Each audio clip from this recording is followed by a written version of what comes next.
大家好啊，我係信念精靈。信念包含咗宗教、信仰，仲有生存目的。簡單嚟講，就係相信生命係具有崇高嘅目標同有意義，並認為世界上係有一種超然神聖嘅力量存在。信念係人類嘅普遍經驗，佢包括但係唔局限於宗教嘅信仰，仲有實踐。擁有信念為性格強悍嘅人，會更加明白點樣喺大環境之中作出配合，以及喺日常生活之中察覺神聖嘅事物。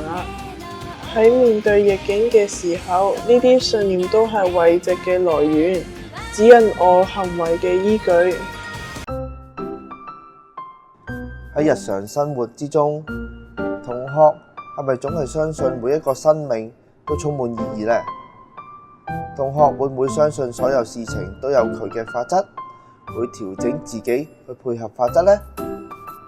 同學會唔會喺逆境嘅時候揾到一種精神支柱，去令佢堅持同埋奮鬥落去呢？咁你就發現信念係佢最突出嘅性格強項之一啦。